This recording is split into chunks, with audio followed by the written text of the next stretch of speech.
author Helen Fielding will be here very soon, but it's competition time now. Back to Jeff, who's live with the students in Hull. Hey, Jeff.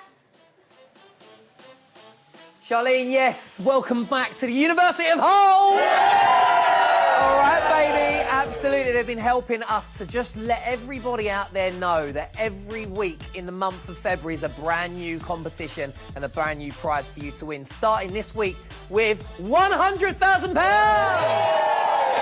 But it's for 1 week and 1 week only. Lines close on Friday everywhere, so make sure you get your entry in. But listen, we are going to play Cash for Campus. OK, joined by Sarah here. Sarah, you're going to play, OK? You're going to answer a question, hopefully correctly. You've got multiple choice, and then you are going to pick a pizza box, and in there will be your prize. Are you ready for the question? Silence, I'm everyone. ready. Here we go. Which group sang the song Bills, Bills, Bills? Was it A, Mystique, B, SWV? Was it C, Destiny's Child? Destiny Child. It was Destiny's Child, everyone! Which one do you want? Which one? Quick. This one, here we go. What do you win? You win a £100 voucher for Uber Eats. Yes! Guys! All right, you're going to need some details on how to enter, and here they are. Congratulations, Sarah! For your chance to win, text cash to 86060. Text costs £2 plus one standard network rate message. Go to the website, entries cost £2. Call 09068 786060. Calls cost £2 plus your network access charge. Or post your name and phone number to cash06 PO Box 7558 Derby DE1 0NQ. Entrance must be 18 or over. Lines close on Friday the 7th of February at 3 p.m. and we'll be calling the winner live during Good Morning Britain, Lorraine, This Morning or Loose Women after all entry routes have closed. Good luck! Oh, a huge thanks to Jeff for that. Now, we're very excited. 30 years ago, our next guest brought us big knickers, blue suit, and is the creator of Bridget Jones' Diary. And next week, there's a new one. Yes. In life, there are memories that will never leave us. I like you very much, just as you are. But sometimes, those memories are suddenly Bridget. all we're left with. Bridget, you're a widow with two wonderful children. My advice to you is put your own oxygen mask on first. You just have to get laid. Shaz is right. Oh my God! It's been 4 years now. You're effectively a nun. A very, very naughty nun. I've set you up on Tinder. What's Tinder? Ladies and gentlemen, the woman who wrote it all, Helen Fielding. I know, it's like bow down to the Queen, the Queen. I've got to say, I can't remember what I was in the cinema watching with the kids, but the trailer for that came on and I didn't realise that it was coming back and I got really excited, as did so many women that I know who are around my age. It's timeless. People just love this character. How excited are you to see it back on the big screen? Do you know what? It's really emotional for me. Oh. Because I started writing as a newspaper column.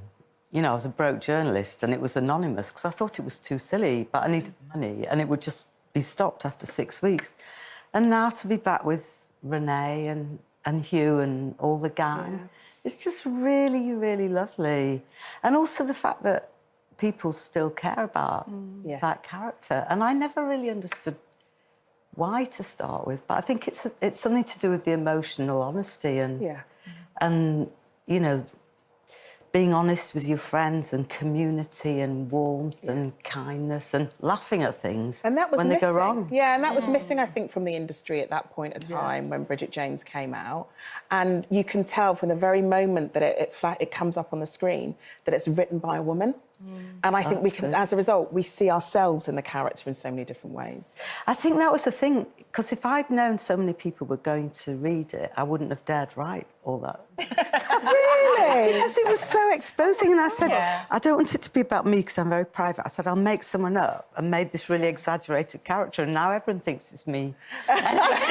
You know, 12 alcohol units a day, you know. We've all got a bit of that in us, really, haven't we? Yeah. I mean, how important is it for, you know, these kind of stories led by women, for women, that is produced, written and continued? Because this has been, you know, 30 years and you're on a show now with all women. How important is it for us to stand firm in our stories, our unique stories, and put it out into the world? Well, I think one of the reasons Bridget's carried on is that you relate to Bridget in the way we all relate to our women friends. I think we're lucky as women because, I don't know about you guys, but I've got a posse. Yes. And we, you know, we meet for coffee every morning, we process everything, we cry, we sort of laugh. One morning I went with toothpaste on my glasses because I was falling apart. But it's just that sense of community. And I started writing the screenplay for this in the pandemic. So, you know, our family had lost lots of people, but so had everybody, including the kids who are now Gen Zs. And it was something that really came from the heart, because I think that, you know, life has its black notes and life has its white notes, and everyone was seeing that. And how do you get through that? And it's with humour and you know, solid resilience and good qualities. All the things, you know, we always look at what everyone wears. I really like what Princess Kate said this week. Like, don't focus on what I'm wearing, focus on what I'm saying and what our British values are of kindness and, you know, keep going and have a sense of humour when you can about things. And with the start of this film, where do we find Bridget in her journey? What is she up to at the beginning of this film? Well, I always like to steal things from Jane Austen, because I think she wouldn't mind anyway, she's dead. But I stole her line. It is a truth universally acknowledged that when one part of your life starts going really well, another falls spectacularly apart. And at the end of Bridget Jones' Baby, she had it all. She had the husband, she had the children, she had the job. And then times moved on, and now she's lost her husband. And I didn't murder Colin Firth, by the way. He's still alive. And she's bringing up 2 little children on her own. And that's tough. And, you know, you have to serve... Happy endings are all about where you choose to stop the story, and you've got to surf the highs and lows. So that's what we see her doing. But there are, you know, there's humour in the middle of it as well. So beautiful complexity. And there's toy boys. Very hot men. I knew you'd go for the toy boy bit of the story. I'm a cougar, she's a cougar. Well, you know. You know, Renee, you're welcome. She has 4 hot men in this. She really did. In fact, in this very studio, Renee and I got really excited about meeting Leo Woodall, and so we were sort of talking to each other like this, and then I got my hair stuck on Renee's microphone. He appeared and we were like, hi. Stuck together. Yeah. But speaking of dashing men... Speaking of dashing men, Mark Darcy, there's a based on Keir Starmer. Please clear that up for me, please. I want to draw a veil over the whole thing. Oh, we're here for this. But I think they do look very similar, and they do have a lot in common, and that's all I'm going to say about it. So, but Mr. Darcy's like... Yeah, you know, they look exactly the same. Do they look the same, or is it about the character and the personality? I think that's what we want. We want the juice. Is Keir Starmer seen as someone, as this man who will just sweep you off your feet and got a little sex appeal? Is that what I'm 5 minutes You'd have to ask his wife. She always looks very happy to me. Oh, yes, she does. I'm thinking about that. Was it fun for you to get the gang back together? It was so lovely. I mean, you know, it's a long time now, and Hugh is so loyal and funny and lovely, and we always make these jokes like I write him a small part, and then I text him and say, if you'd like me to help you enlarge your part, I'm very willing to do that. And then he writes all the best Daniel lines, like the whole thing with the mummy pants in the first one, when he's seducing Bridget. And then she remembers she's wearing Spanx, and he goes, oh, don't worry, I'm wearing something rather similar myself. Oh, mummy.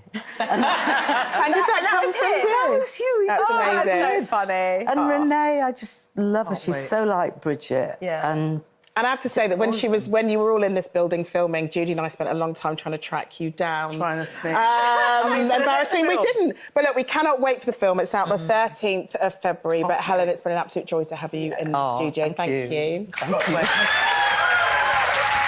So that's it for today. Tomorrow, Baroness Tanni Grey-Thompson will be joining us as a guest panellist, and we welcome Colleen back as well. So we'll see you then. Bye.